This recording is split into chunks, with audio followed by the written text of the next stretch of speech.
Halo, perkenalkan nama saya Delsi Ratnasari Likatakaji dengan NIM 1220031 dari Program Studi Ekonomi Pembangunan. Oke, baik, pada video kali ini saya akan menjelaskan materi tentang perspektif ekonomi kelembagaan yang meliputi yang pertama ada arus utama dalam perspektif ekonomi kelembagaan, dan yang kedua perbedaan dengan perspektif ekonomi arus utama. Yang ketiga sejarah perkembangannya, serta yang terakhir yaitu 3 mazhab dalam ekonomi kelembagaan dengan masing-masing teorinya. Oke, kita akan masuk pada materi 1, yaitu asumsi utama dalam perspektif ekonomi kelembagaan. Terlebih dahulu kita harus mengetahui dulu apa itu kelembagaan. Jadi kelembagaan adalah suatu aturan main yang berkaitan dengan nilai dan norma suatu kebiasaan di dalam masyarakat itu sendiri. Selanjutnya, asumsi utama dalam perspektif ekonomi kelembagaan yaitu institusi atau lembaga itu adalah norma dan nilai atau aturan hukum.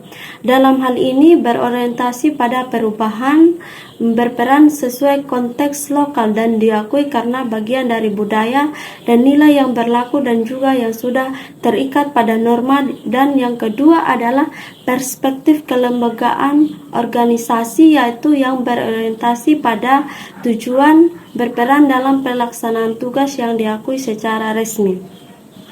Selanjutnya itu perbedaan asumsi utama dengan perspektif ekonomi arus utama adalah asumsi utama lebih mengacu pada sejumlah keyakinan dasar atau prinsip yang menjadi dasar dalam ekonomi konvensional atau menekan pada prinsip kepentingan pribadi dan tidak memasukkan hubungan sosial dan struktur sosial.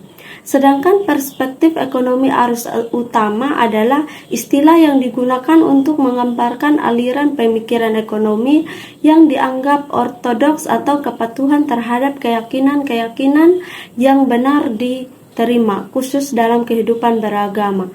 Selanjutnya kita masuk pada sejarah perkembangan ekonomi kelembagaan.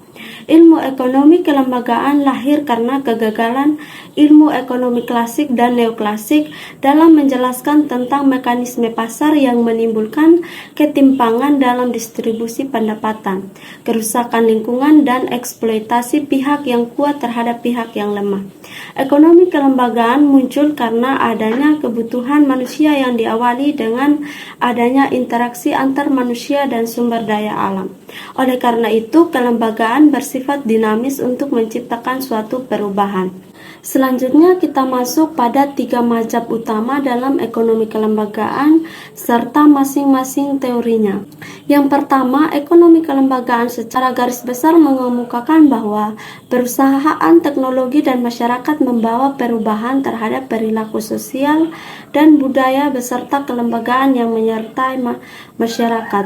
Oleh karena itu, ekonomi kelembagaan lama menolak asumsi bahwa perilaku individu yang akan memaksimalkan kepuasan dan bertindak rasional, tetapi dipengaruhi oleh perbedaan sosial dan budaya yang berlaku saat itu. Berdasarkan teori Gustav Scholar, dia adalah orang pertama yang menyadari gagasan tentang kelembagaan dan juga Budevelen, di mana individu adalah makhluk sosial yang akan berperilaku sesuai dengan aturan masyarakat di sekitarnya. Sekarang kita masuk pada ekonomi kelembagaan baru, di mana istilah kelembagaan baru diciptakan oleh Milsham yang menggolongkan ekonomi baru sebagai aspek dari ekonomi histori dan the economics. Berdasarkan teori Ronald pada tahun 1010 sampai 2013, yaitu teori biaya transaksi dengan cara melakukan bisnis dengan negosiasi, di mana jenis transaksi dalam masyarakat ada 2, yaitu transaksi komoditas dan biaya transaksi. Dan yang terakhir yaitu kuasi ekonomi kelembagaan, yaitu salah satu aliran mazhab yang dianggap bagian dari ekonomi kelembagaan.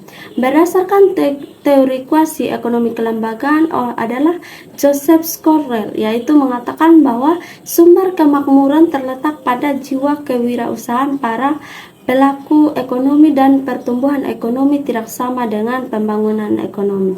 Baik, sekian video pembahasan tentang perspektif ekonomi kelembagaan dari saya. Sekian dan terima kasih.